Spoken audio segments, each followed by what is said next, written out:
सोमतनो गृद्धोद्देशोऽभ्योऽन्यकृतेभ्यः उरुयन्दासि वरोधस्वाहा दुषाणो अप्तुराज्यस्य वेदु स्वाहा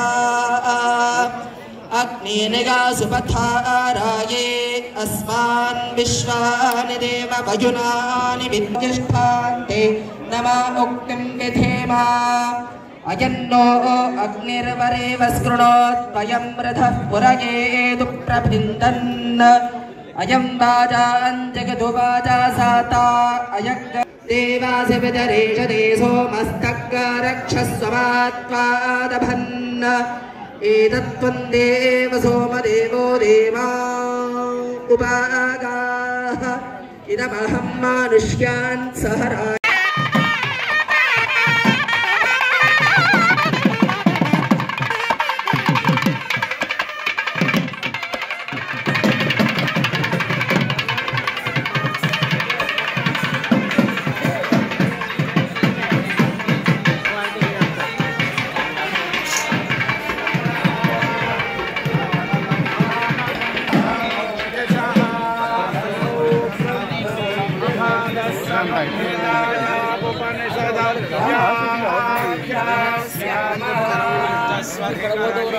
స్వాతిలో ఎలా చెప్తారండి అంభస్య పారే భువనస్య మధ్యే నాగతో మహీయాన్ అని ప్రళయాంత కాలంలో ఈ వటపత్ర ఛాయ అలంకారం సూక్ష్మంగా వేదంలో ఉపనిషత్తులో చెప్పబడింది.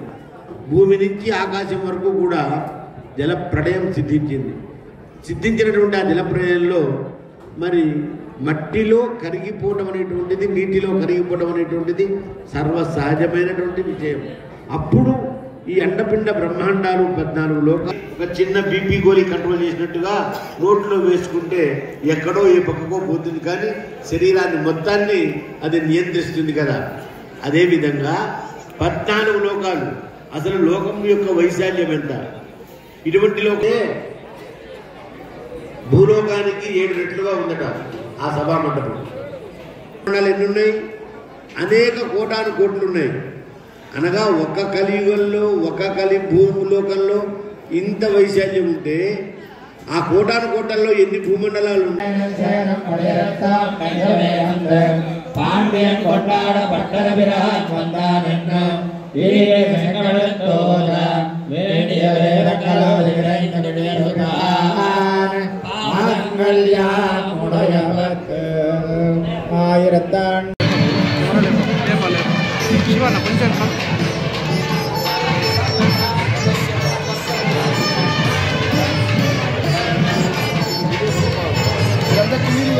Gracias.